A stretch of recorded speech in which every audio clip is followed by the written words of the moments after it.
Hello, and welcome to episode 2 of Epi's Reading Nook.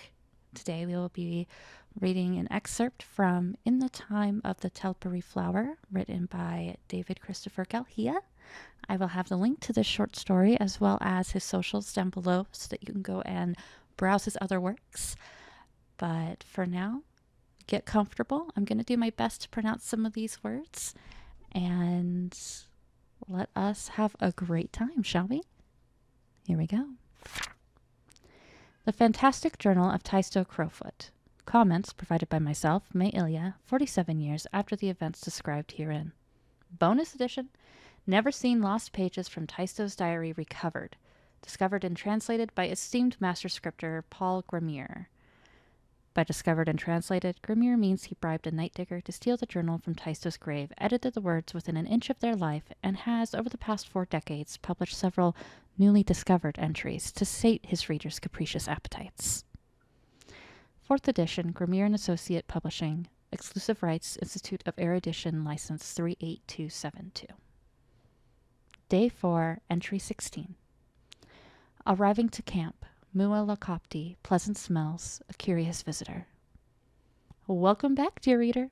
After a grueling 3 days in the sweltering Don-Cad jungle, I at last led my foolhardy companions to the ivy-snarled cliffs of the Telperi flower's habitat. Yes, I'm skipping the entries outlining our journey through the jungle. If you want an account of losing half your body fluids to blood flies and the other half to flex after an ill-advised drink from the Don-Cad River, you're welcome to go try it yourself. Ah, my friends, no sight compares to this beating heart of the jungle.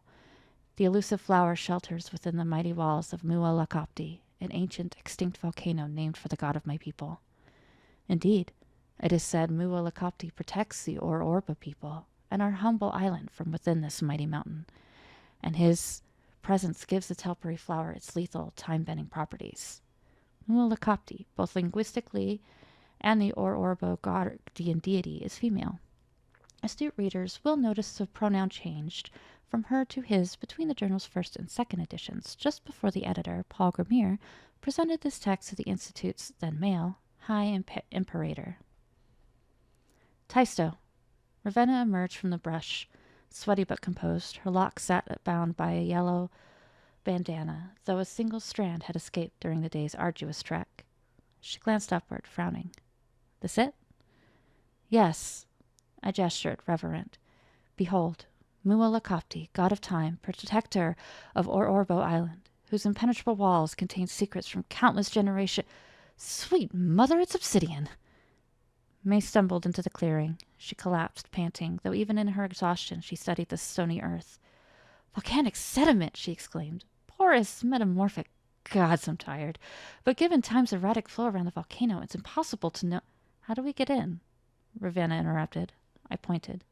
The only path into Mua Lakopti's cavernous heart was a narrow passage between his ancient cliffs. Let's go. I laughed. Oh, the naivety of my companions. This from a man who just called Mua Lakopti impenetrable, only to point towards the entrance seconds later. Mua Lakopti has been sealed by the Telperi's time barrier for nearly half a century. We wait for morning. Then we can examine the entrance. No time. We can pause for dinner, but we need to enter as soon as...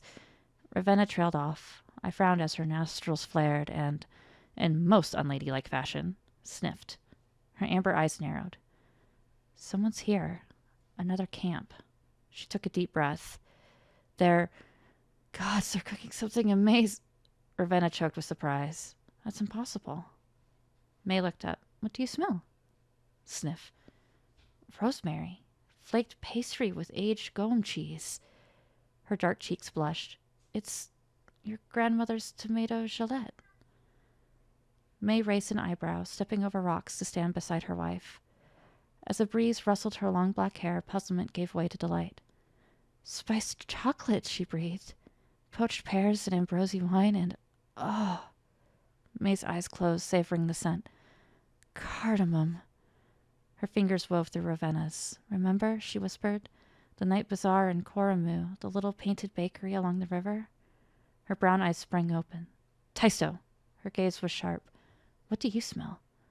Oh, reader, the jungle breeze wafted with caramelized plantains dipped in coffee, an Ororobo delicacy served in the great city of Dolithi on the island's western tip. Ah, the scent taunted my heart with memories of home.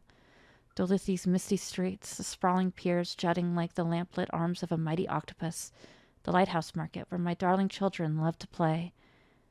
This is one of Grimir's more irritating romanticizations of Taisto. When Ravenna and I shared the true purpose of our journey to the Telperi flower, our guide explicitly told us he had no interest in children, nor did he intend to have any. Having spent 3 days trudging through the jungle listening to the man speak, I found myself increasingly favorable towards his decision to not have progeny. From behind us, the gentle rustle of leaves. I froze. "Well," Ravenna snapped, "you smell something or no?" "Quiet," I whispered. Even as her face grew indignant, I waited, muscles tensed until... There! I rolled around, palm knife valiantly in hand, and blinked. 2 gold coins floated in the air before me. Yet my astounding vision discovered patterns in the jungle depths. The sleek form, the verdant fur swirling into graceful pointed ears. There, mere paces away, stood a jade lynx. "Exquisite," May whispered. I too felt my heart leap. The majestic jungle cat's emerald fur blended so flawlessly with the trees that only its gaze, 2 eyes of molten gold, reflected from the leaves. Its half-raised paw was larger than a dinner plate, the lynx's fearsome size so great its stare stood level to my own. The cat was at most 2 feet tall. My companions quailed before the beast, but as one accustomed to even the most lethal of the Dawn-Cad jungle's creatures, I slowly sheathed my knife, offered my hand, and whistled a certain series of notes. The jade lynx's eyes narrowed, then it padded slowly towards me. Hardly daring to inhale, I felt the beast's hot breath against my face. The cat growled, a rumble so deep I felt it in my chest. I whistled again, softer, and lo! The jade lynx's golden eyes glazed. It leaned forward, nose twitching, and with a guttural purr, nuzzled my palm, the mighty predator, tame as a kitten. The idea of anyone ordering a house cat, let alone a jade lynx, to so much as twitch a whisker on command should attest the ludicrous fictions imposed upon this text. A breeze blew through the clearing. Again, sense of my beloved Dolithi taunted me, but the jade lynx's eyes dilated. Its verdant ears perked as it sniffed the air. With a huff, the creature padded past me towards the cliff walls. Its fur stood out like jeweled moss against the volcanic stones.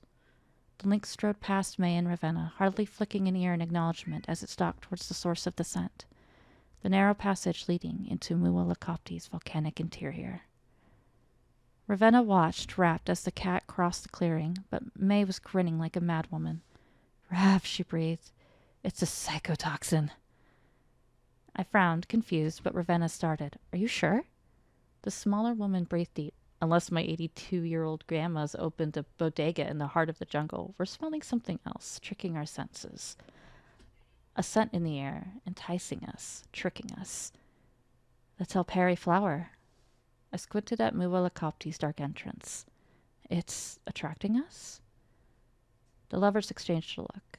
"Not quite," Ravenna said. "Countless plants emit sweet scents to attract prey, but this? Our unique favorite foods? This is something else, something targeting our memories. It's hunting us." May's notebook was already out, pencil materializing as she scribbled. "An olfactory lure," she muttered. "The Telperi flower releases a toxin, pheromone, targeting its prey's psychoanimatic energies." As the jade lynx vanished into Mualakopti's depths, May wrote with a frenzy, skin trembling with goose flesh from the poison's effects. The Telperi flower's alluring scent is, biologically speaking, harmless. Ravenna theorized the plant's 2-spore system. The pods first release a potent pheromone to lure prey, targeting not body or instinct, but core memories. This astounding spore often goes underappreciated given its deadly successor, the flower's infamous chronotoxin, which ensnares the lured prey in an inescapable net of slow-to-time. I warned my charges to retreat to the safety of our tent, lest their untrained minds succumb to the Telperi's sweet temptation. Ravenna, ever sensible, applied her mask, but despite my repeated pleas, May's gaze remained fixed on the volcano's entrance. I warned her again, exclaiming she wasn't accustomed to such an assault on the senses, yet alas, as if in a trance, the woman refused to lift so much as a finger. I did lift a finger, actually. Guess which one? Ravenna put a hand on May's shoulder. May, she said gently. May looked at her, exasperated, but folded under her wife's stare. Muttering, she donned her mask at last. It's almost dusk. We'll rest here, I instructed. In the morning, we'll examine the entrance. See if Muwalakopti is safe to No. Ravenna's neck craned up as she took in the ancient volcano's towering height. The scent means the Telperi flowers are already blooming inside. We have at most days until they close again. Once they do, we won't be able to enter their habitat for another 47 years. She tightened the straps of her bag, jaw set. We go now. I laughed, as if she had made a mighty joke, but May, too, was adjusting her pack, stepping towards the volcano's entrance. You can't just walk in there, I exclaimed. No living soul has entered Muwalakopti in half a century. Only fools rush towards death. Death? May turned. Ravenna and I are botanists, Taisto. Death isn't life's opposite, but its absence, an inability for life to exist. Ravenna and I cannot create a natural child together. This, she nodded towards Muwalakopti, is our chance, our one chance, to change that. Rushing towards death? No, Taisto. Her dark eyes blazed. Ravenna and I are chasing life. There are other ways, I snapped. Safer ways. Countless orphans exist in the world. You could adopt any one of them. Perhaps. But, like the jade lynx, May's gaze was fixed on Muwalakopti's dark entrance. Come or don't, Taisto. It makes no difference. Ravenna was striding across the rocky clearing. We're going in. And that was the first entry of the short story that I've been reading from. Again, the link will be down below if you guys want to figure out what happens to May, Ravenna, and Taisto. And I highly recommend checking out some of David's other works. You will not be disappointed. Thank you so much for hanging out with me, and I will see you in the next episode of Epi's Reading Nook. Goodbye.